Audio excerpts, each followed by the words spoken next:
Good morning, everyone. It is Wednesday, January 12th, and this is Morning Market Movers, where we do live analysis for day trading and we take a look at hotspots or potential hotspots in the markets for today. I'm Todd Rich with Nadex. With me is Brian Caprice from Keep Trading Simple. We just had the CPI number come out, and we told you yesterday to be ready for this economic number. What are we seeing? The top line, inflation has risen 7% over the 7% over the last year. That is the highest, the biggest spike in the last 40 years for inflation. I mean, that's a number. Takes us back to the early 80s. Now, on that number, silver taking off. We're seeing strength in oil. We're definitely seeing dollar weakness on that. We're seeing dollar weakness across the board. We're going to take a look at all of that. When you combine the strength in oil and dollar weakness, right away you got to say, hey, what's going on in the US dollar CAD?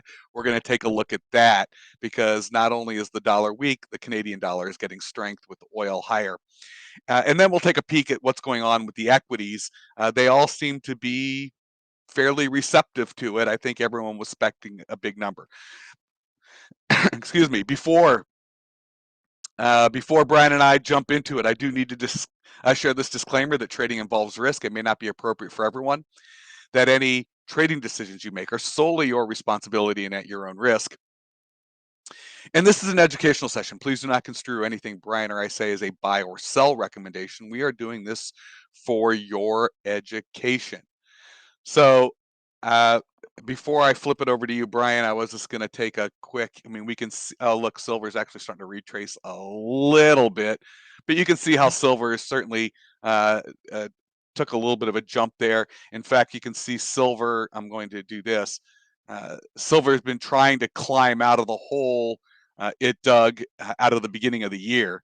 And this is a, as the saying goes in this, markets go down on the elevator, but up on the escalator. We're seeing silver trying to climb its way out, and with the number today, we saw an additional step higher. Brian, I'm actually going to flip it over to you, because we do want to go through, not because we'll go from silver, we'll go to oil. We'll take a look at that dollar weakness, and certainly when we're talking about oil, we're going to want to know that later this morning at 10:30 a.m., we've got those oil inventory reports in the U.S. So there's going to be a lot going on. Let's get into it, because we've got a bit to cover. Yeah, so I would say right now this is kind of what we talked about before, about how 2022 is going to be the year of currencies. Just it's been slow for a couple of years.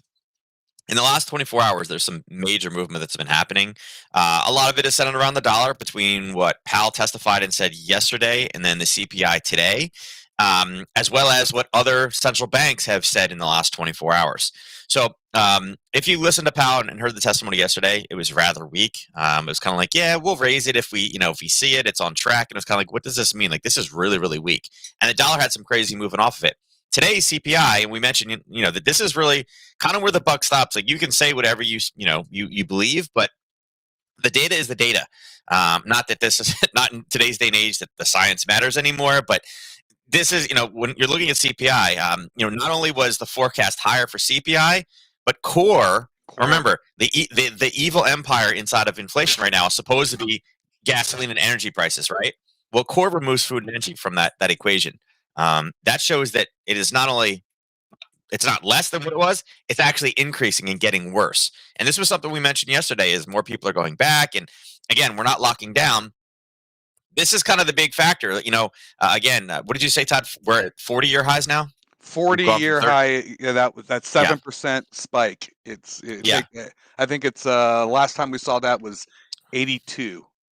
Yeah, and look to see what housing mortgage rates were back in 1982. So, it's odd.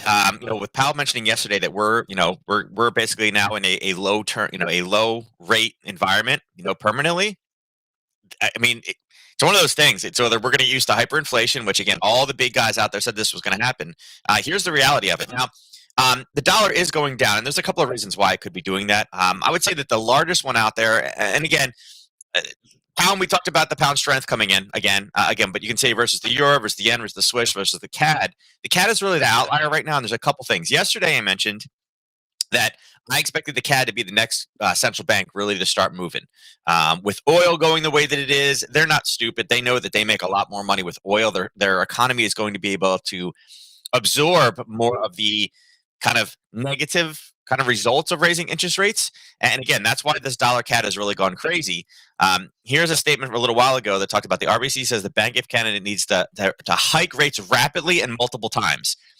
That's the type of bullish response. And again, this is the Royal Bank of Canada CEO. That's kind of a big guy over there, right?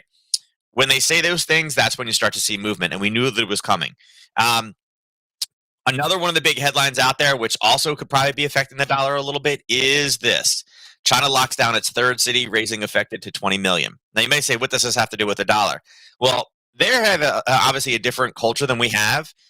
They just locked down another area of 5.5 million people Monday because they had another 2 cases of Omicron. And meanwhile, we're over here with 1.3 million. Residents are not allowed to go out, and stores have been ordered to shut except those selling necessities. So this is kind of that worst case scenario U.S. kind of lockdown, but China's starting to go crazy with it. So the dollar is being affected in a couple different ways. And again, we're seeing this very, very big spike down. I think everybody expected there to be a bit more inflation, but then when they're looking at it, they're saying, well, wait a second. He already, Powell already knew what these numbers were, they were. Why was he that weak, and what does he expect? So again, the fact that, the CPI and the PPI numbers and inflationary numbers can be whatever they want, but if there's going to be no inaction on it, that's where this all comes in. So it's kind of like, wait a second, he saw these figures and said, yeah, it's on track. We're good. And it's like, wait, so you expect it to get worse than this? Because remember, he said it was going to continue to rise till late this year. So that's one of those things. His very dovish comments yesterday, even though these were higher today, his kind of signaling that we're not ready. We haven't made any decisions yet. Trust me, the FOMC, Powell knew what these numbers were yesterday. He did plow the road and say, we're open to it. They're going to do more. He just wasn't jumping up and down about it, which and the fact that he said, need to be doing. But here's the thing, right now with the dollar moving down, there will be a reversal because again, like you said, everybody knows it's going to raise, so there's going to be some good opportunity out there when this does turn. Exactly. I mentioned yesterday gold. You can see gold. I mean, here's the thing: gold spiked a little bit, right? Gold went up into that selling area that we marked off yesterday, right? This area where we had this large push down in price, this basing and huge explosion back on January 5th, the 1822.99 or 1823, you can see we spiked into it and immediately started to pull back again. So it wasn't like we saw, oh my God, great inflation, bam, gold goes crazy, because gold buyers know that, it's higher. We just we don't know when it's going to happen. We know that it's going to increase more. And that's the spike that we saw yesterday going up of him saying, yeah, we don't have a date. We know it's going to continue to go higher. So it was like, there's still more opportunity here. But again, right now they're being a little tepid. It's like, listen, can we break through these sellers? And the answer was no. Silver also blowing up. But again, silver is kind of at a racetrack, not much slowing it down. But what silver is doing is it drove all the way up to 23, psychological number. And then looked across the gold and they say, what's happened? What gold? Wait, we're not doing this? We're not doing this now? Okay. And now you're seeing it pull back again. So I would expect kind of a reaction at the open today, but they'll be interesting ones to watch, particularly because we have oil following right behind it. And again, oil is going higher. That's why I wanted to talk about the dollar CAD, with oil kind of spiking, going even higher. And yesterday we talked about if we can get basing and the selling at 81.50, look for this to go up. And it is. Now it's up into the 82.16 range. And with our inventory report, we know right now that it's not expected to be huge. It's only coming in at minus 1.9, and they're saying it's a minus 1. Remember, last week was way off. Last week, when we looked at the forecast for crude oil, you can see last week it was like, wait a second, and the number came in big, and yet this one came in much, much lower. So, they're calling for a 2.1. At this point, it's kind of like with people going back. I mean, oil technically with China locking down should be a big deal, but the U.S. is going full-blown like, it's not going to be a big deal. And I even saw something this morning about Eric Adams, the new mayor of New York City, basically not shaming, but more or less shaming large companies, because he said the longer you allow employees to stay home, the more you're hurting the economy, because there's people that he said are the lower skilled workers, the vendors, the small stores, and basically called on them that you need to send employees back to work. that you are hurting the kind of underbelly of the common man. Uh, And again, new on mayor, and oil, he's winning a lot of votes. So on oil, when was the last time oil was up above $82 a barrel? mm, the last time above 82 would be October 2014. So Wow. yeah, Yeah. and I mean we've marked off a couple of these levels. The next big kind of We're like going little back. hiccup We're was having to go 86. back. We're having to go back Yeah, 8 years to get, to get level. yeah. I mean, these are levels. You're looking at Hmm. levels you had marked from 2014.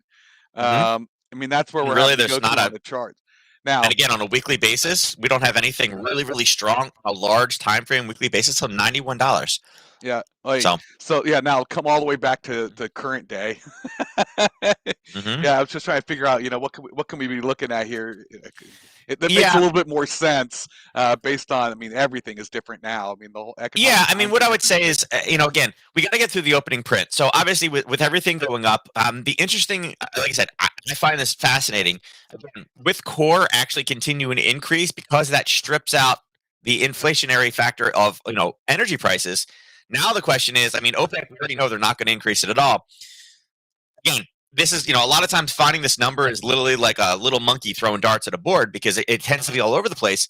But the data is out there. Somebody knows the data. Right now in the European market, when you look at it, the Europeans are coming in right here. They're kind of going up, but it's a little hiccupy. I mean, they hit the sellers and came back and found more buyers back at the basing level and then pushed higher again and they got turned around again. And they finally had enough energy to break through. So we'll talk about kind of the full session. That's kind of given our full session right there. It's more or less fighting to the upside, but it's not a straight run. Normally, when we see the straight run, we're looking for that reversal back to the downside. They know that the data is supposed to be, I mean, according to the API data, it's supposed to be disappointing today. And again, they're still having that struggle going higher. So I would really like to see what the opening print looks like at 9:30. See what the retail trader is going to do with it, because again, there is a dollar effect in here as well with oil. Right. And then at 10 o'clock, you need to see where this thing starts heading because the people in the know are going to start moving this around. Because, like I said, if inflation is going up, even though you strip out energy, energy is kind of like, don't look at me. It's not Yeah, us anymore. but it's Can't blame still. us. I mean, we're looking at levels we haven't seen in 6 years, 8 years, whatever, Right, right, 8 years. right. Remember, So yeah, and remember, it was the target. Right? Biden said, "Oh yeah, we got to control energy." Well, energy is not the problem now. Now it's everything. So it's everything. hard to, yeah, it's Yeah. hard to start pointing fingers. And if it's no longer under the microscope, OPEC said next month we're not increasing. It's still we're staying with our plan. This is what we see. And China locking down, OPEC's gonna be like, "There's 20 million people locked down. I don't need Right. to cut anymore. What are you crazy?"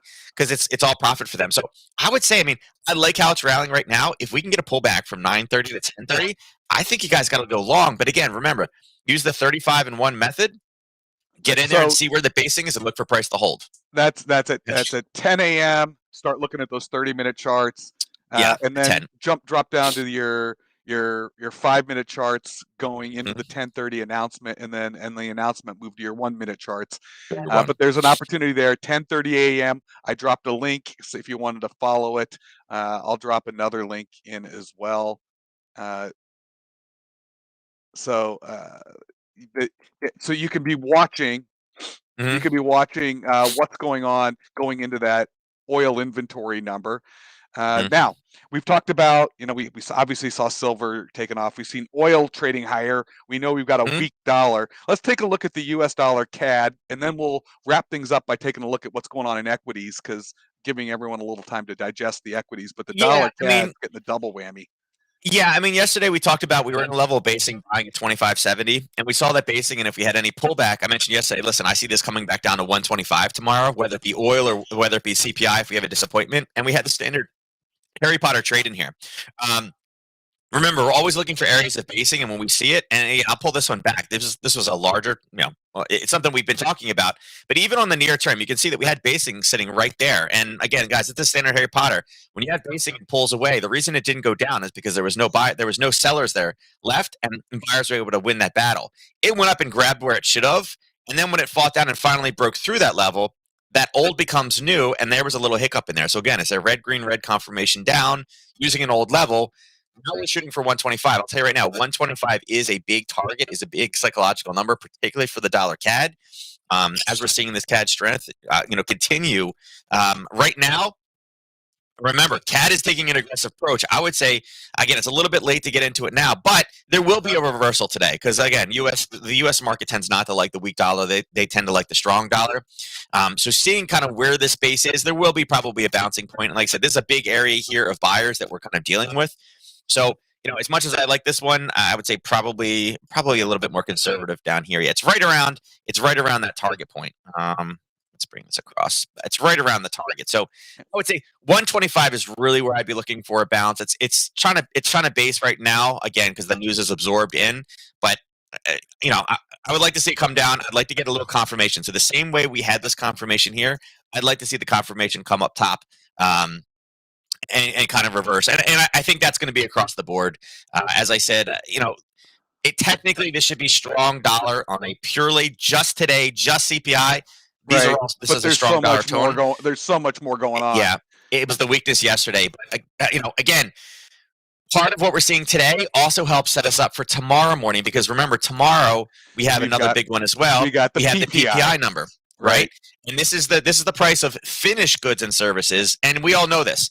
And last time there was a huge miss to the top side, and they're actually expecting it to be lower. Everything came in higher. So if tomorrow's numbers are also a big miss, remember when it costs a producer more money to make something, or if they're absorbing more shipping costs, they pass it to us, right? So this matters. And like I said, it's you can't deny this. So, I mean, again, Hal taking that stance, and I'll tell you right now, with Eric Adams making the comments that he made, props to him because he's absolutely right. There are businesses and everything is shackling up, and I get why people are staying home.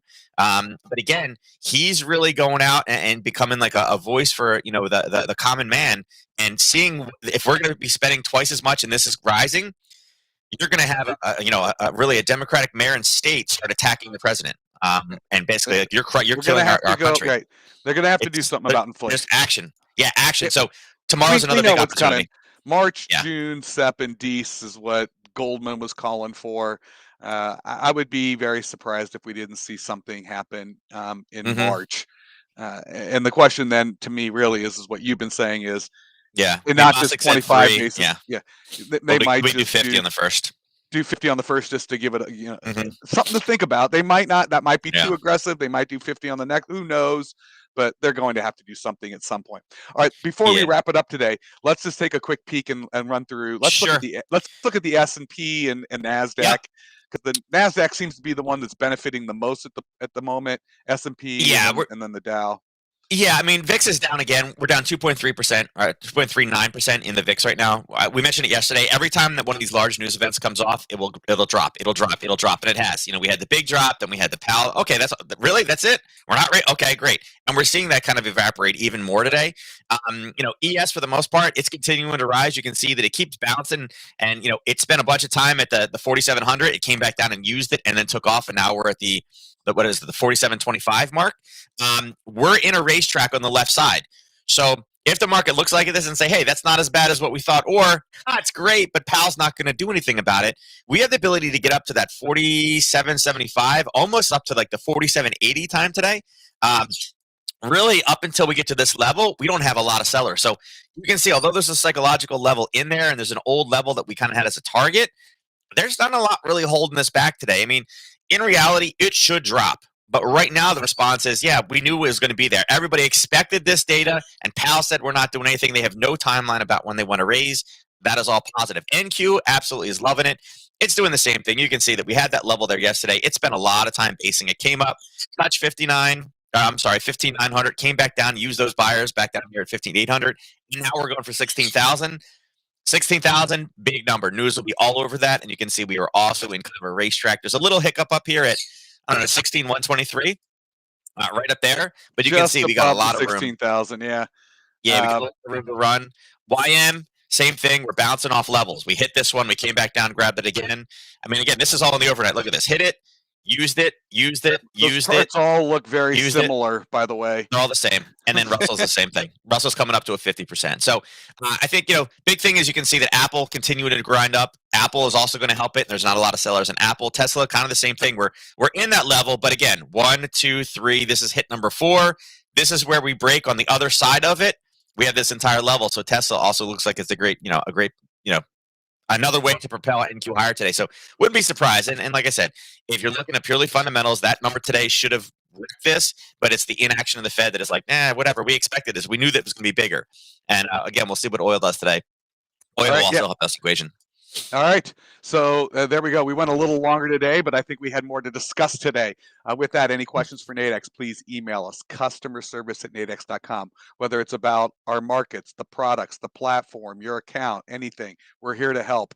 Can't help if you don't ask. Please email customer service.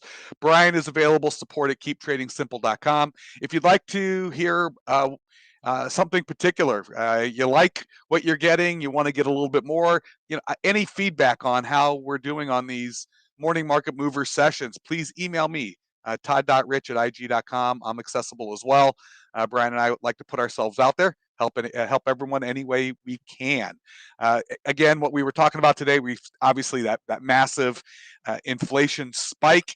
I think everyone was sort of expecting it. I think we actually might have been seeing some of the movement for that before the number came out, because I think everyone knew that. I mean, that's what might have been happening over the last week, is people anticipating this terrible number. Now that it's out, okay, there we go, and let's move on.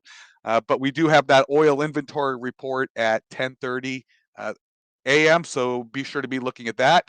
And Brian and I will be back tomorrow morning. Remember, I gave you some links. You can certainly, just like there was a lot of action early today because of CPI, be aware we've got PPI tomorrow.